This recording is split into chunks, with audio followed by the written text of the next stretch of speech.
7-Eleven company यानी नरेंद्र मेहता जी की company ने उन लोगों को रोका, वो काम नहीं करने दिया। 17 के इलेक्शन में उन्होंने कहा था कि अगर मुझे वोट नहीं दोगे तो मेट्रो में बैठने नहीं दूंगा। इससे साबित होता है कि मेरे जैसा किसी पथ पे नहीं है, मैं इतना पावर में हूं कि सरकार को रोक सकता हूं, और वो इतनी क्या बोलते हैं, हालत उनकी खराब है कि कुछ भी नहीं कर सकती। ये तो वो आरोप लगाना नहीं, कभी दोबारा सोच समझ के आरोप लगाना। जब तक मैं शांत हूं, अननेसेसरी बिगर हाथ पैर के आरोप लगाए तो बोलना हमें भी आता है। नमस्कार, आप देख रहे हैं MBA मीडिया नेटवर्क। इस समय हम मेट्रो स्टेशन की जो सीढ़ियों का काम आप मेरे पीछे देख सकते हैं, यह काशीगांव मेट्रो स्टेशन का सीढ़ियां हैं जिनका काम रुक गया है, और इन्हीं सीढ़ियों को लेकर एक बार फिर से मीरा भाईंदर शहर में विवाद छिड़ गया है। आपको बता दें कि विधायक गीता जैन ने आज एक प्रेस कॉन्फ्रेंस ली, और इस प्रेस कॉन्फ्रेंस में पूर्व विधायक नरेंद्र मेहता पर उनकी 7-Eleven कंस्ट्रक्शन कंपनी पर आरोप लगाया है कि वह इस मेट्रो स्टेशन का जो काम है वो होने नहीं दे रहे हैं, बार बार अड़ंगा लगा रहे हैं और इसका काम जो है वो रोक दिए हैं। इस प्रेस कॉन्फ्रेंस के खत्म होने के बाद पूर्व विधायक नरेंद्र मेहता ने 1 घंटे के अंदर ही प्रेस कॉन्फ्रेंस ली, और अपने प्रेस कॉन्फ्रेंस के माध्यम से उन्होंने विधायक गीता जैन पर आरोप लगाया कि उनको किसी विषय की जानकारी नहीं है, वह सिर्फ पत्रकारों को और जनता को गुमराह कर रही हैं। वह इस ज़मीन को बेचने के लिए तैयार हैं, लेकिन मीरा भाईंदर महानगर पालिका इस ज़मीन को लेने को तैयार नहीं। आखिर दोनों ने अपने प्रेस कॉन्फ्रेंस में क्या जानकारी दी है, पहले हम आपको वह विस्तार से दिखाते हैं।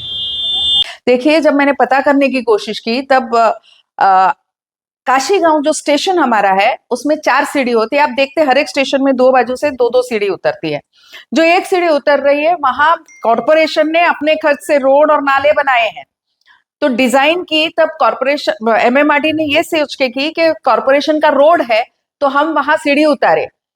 वहां काम करने से रोका गया उन लोगों को। 7-Eleven कंपनी यानी नरेंद्र मेहता जी की कंपनी ने उन लोगों को रोका, वो काम नहीं करने दिया, और उसके बाद भू संपादन के लिए आयुक्त के लेटर का भी वो कोई जवाब नहीं दे रहे हैं और काम भी नहीं होने दे रहे हैं। तो जो आदमी दावा करता है कि मेट्रो मैंने लाया, वो मेट्रो का काम रुकवा क्यों रहा है? मुझे एक बात याद आ रही है।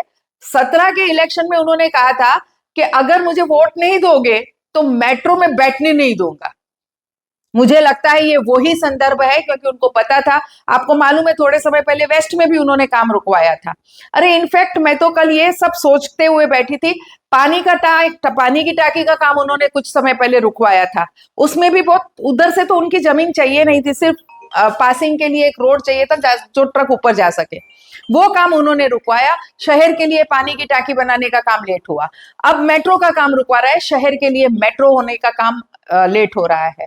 तो किस दावे से वो अधिकार करते हैं, मैं इतना विकास करता हूं, मैं विकास करता हूं? विकास वो खुद का करते हैं और शहर का विकास रोकते हैं। कहावत है, 900 चूहे खाके बिल्ली डैश को चली। हमारे वर्तमान के विधायक जो है, विधायिका जी, उन्हें घर का काम करना ही चाहिए, ना ही कि सरकार और शासन का काम करना चाहिए, क्योंकि उनका ज्ञान और नॉलेज नहीं है, जिसका खामियाजा शहर भुगत रहा है। आज मैंने बाइट पे देखा कि बिगर हाथ पैर के आरोप लगाना, जिसे कहते कायदे का अनुभव नहीं, कायदे का अभाव, और फिर आरोप प्रति आरोप करना। पिछले चुनाव में भी वैसे ही किया था। इस बार जनता समझदार है, आपकी बातों में आने वाली नहीं है। लेकिन कुछ तथ्य रखता हूं। आज उन्होंने मेरे नाम को जोड़ते हुए 7 कंपनी के ऊपर पानी के प्रोजेक्ट के आरोप लगाए और कहा कि मेट्रो जिन्होंने लाया उन्होंने ही मेट्रो के काम रुकाए, वो जगह नहीं दे रहे, हमारी जगह है। तो मैं उनको बताना चाहता हूं, मैडम, आपने 1 रुपया भी सरकार से नहीं लाया, नहीं तो ये जमीन पे कब का काम शुरू हुआ होता। रहा सवाल 7 कंपनी का, ये एक नहीं, पहला लेटर सरकार 6/11/2023, उसके बाद 9/12/2023, उसके बाद 25/6/2023 मेट्रो और महानगर पालिका को कहा है कि यदि आपको जगह चाहिए तो आपको एक्विजिशन की जरूरत नहीं, हम खुशी से ही देने को तैयार है, कंपनी ने कहा है, और लेटर में रूप से कहा है। और उन्हें यह भी कहा है कि अगर आपको नहीं चाहिए तो ना भी बोलिए, बार बार उनको कहा है। लेकिन नगर पालिका कहते हैं कि हमारे विधायक पैसा ही नहीं लेके आते, तो लेवे कहाँ से, हमारे पास पैसा ही नहीं, पैसा ही नहीं, पैसा ही नहीं। अब गवर्नमेंट का नियम दो प्रकार का है जगह एक्वायर करने के लिए, या तो टीडीआर के मार्फत से ले लो या फिर जो सरकारी दाम उसका नक्की होता है, सरकार के दाम से पैसा देके लेना चाहिए। उदाहरण दे रहा हूं, पिछली बार इसी विधायक ने बिगर हाथ पैर के 7 टीडीआर घोटाला किया तो ये कंपनी ने डिसाइड किया कि आज के बाद हम टीडीआर लेंगे ही नहीं। कंपनी ने ये डिसाइड किया पिछले 5 सालों में कि हम अभी टीडीआर लेंगे नहीं, हम पैसे ही मांगेंगे। और नगर पालिका के अंदर अनेक बार पत्र व्यवहार किया, जो उनको मेट्रो को जमीन चाहिए कि भाई हम जमीन देने को तैयार है, आप ले लो, नहीं चाहिए तो बताओ। अगर विधायक मैडम ने जमीन ले ली तो वैसे तो मेरा कोई काम नहीं है, मैं उनको जाके माल्यार्पण करके आऊंगा, उनका स्वागत करूंगा, धन्यवाद व्यक्त करूंगा कि आपने जगह ली। ले नहीं रहे, हम दे रहे हैं, वो ले नहीं रहे। वो जानबूझ के इसलिए नहीं ले रहे क्योंकि विधायक ने अड़ंगा डाला है कि पैसा नहीं देने का और काम दिखाने का, रुकाने का, क्योंकि उनका काम हर बार रोकने को रहा है। और कैमरे पे कह रहा हूं, अगर वो ये जमीन लेंगे तो दोनों हाथ जोड़ के उनका धन्यवाद व्यक्त करूंगा। कल लेते होंगे तो आज ले, और 7 कंपनी ढोल बजाते हुए आखे शहर में बताएंगे कि इन्होंने जमीन ली है।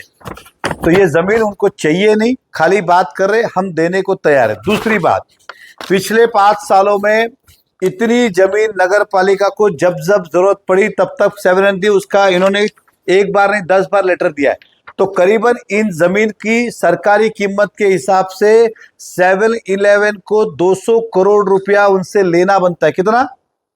200 करोड़, जो बार बार वो लेटर दे रहे। कभी कमिश्नर का रास्ते के लिए जगह दो, 7 दे दिया, कभी का गार्डन के लिए दे दिया, कभी का इसके लिए। उन्होंने बार बार ये जमीन दी है और सरकारी दाम से 200 करोड़ जो ले लिया है। जैसे आपको पता है भाईंदर वेस्ट में मेट्रो स्टेशन के पास तोड़ी बंगला, वो जमीन भी दी थी, आज तक उसका पैसा नहीं मिला है। 200 करोड़ रुपया बाकी है। और इसके बाद सरकार ने महानगर पालिका ने चैना में जमीन खरीदी, उसका पैसा दे दिया, हालांकि अभी 6 महीने पहले किया। ये 5-5 सालों से जमीन लिए, इसका पैसा नहीं दे रहे। अगर हमारा हाउस टैक्स का 1 रुपया बाकी है तो म्युनिसिपल और 2% टैक्स इंटरेस्ट लगाते। अब इनका तो 200 करोड़ रुपया बाकी है, वो भी नहीं दिया।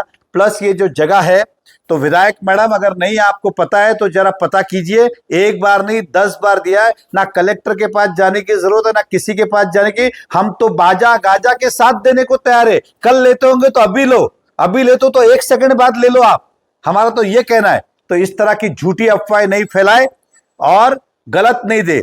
और रहा सवाल जगह एक्विजिशन करेगा तो समय आने दीजिए। सोनम बिल्डर ने तो संडास की जमीन भी खा ली है, आपको आने के टाइम पे इस तो प्रेस कॉन्फ्रेंस लेके बताऊंगा। सोनम इसलिए कहा कि 900 बिल्ली खा के डैश को चली है। घर में जरा देखिए, वो संडास की जगह आपने ले ली है, संडास की। समझ में आ रहा है क्या बोल रहा हूं? वो कभी पता कीजिए। एसटीपी प्लांट आपने बिगर परमिशन के इलीगल, महानगर पालिका, पूरी बात कहूंगा तब आप कहिएगा, तब देखता हूं कि आप सोनम बिल्डर पर क्या कार्रवाई की मांग करती है। खाली आरोप लगाना नहीं, कभी दोबारा सोच समझ के आरोप लगाना। जब तक मैं शांत हूं, अननेसेसरी बिगर हाथ पैर के आरोप लगाए तो बोलना हमें भी आता है। तो आपने देखा किस तरीके से दोनों नेता एक दूसरे पर आरोप प्रत्यारोप कर रहे हैं। विधायक गीता जैन ने आरोप लगाया कि 7-Eleven construction company Narendra Mehta की जो है वो यह मेट्रो का काम होने नहीं दे रही है। तो वहीं नरेंद्र मेहता ने कहा कि वो यह जमीन बेचने को तैयार हैं, लोग खरीदने के लिए आए, वो आज के आज इस जमीन को बेच देंगे। अब दोनों ही एक दूसरे पर आरोप प्रत्यारोप कर रहे हैं। अब इसमें कौन सच्चा कौन झूठा, आप हमें कमेंट बॉक्स में कमेंट करके बताएं। लेकिन आपको बता दें कि इस आरोप प्रत्यारोप और जो यह काम रुका है उससे असल नुकसान जो हो रहा है वो आम जनता को हो रहा है, क्योंकि मेट्रो का काम अगर रुका है तो सही समय पर मेट्रो की सुविधा जो है वो आम जनता को नहीं मिल पाएगी। और आपको बता दें कि आने वाले समय में हो सकता है विधानसभा के चुनाव में मेट्रो का विषय भी लिया जाए चुनावी रणनीति में, क्योंकि जिस तरीके से काम चल रहा है हमें नहीं लगता है कि आने वाले दिनों में विधानसभा चुनाव के पहले या उसके बाद भी यह काम जल्द पूरा हो पाएगा। इसी तरह की तमाम खबरों के लिए बने रहे MBA मीडिया नेटवर्क पर। अजय यादव के साथ मैं सचिन दुबे, धन्यवाद।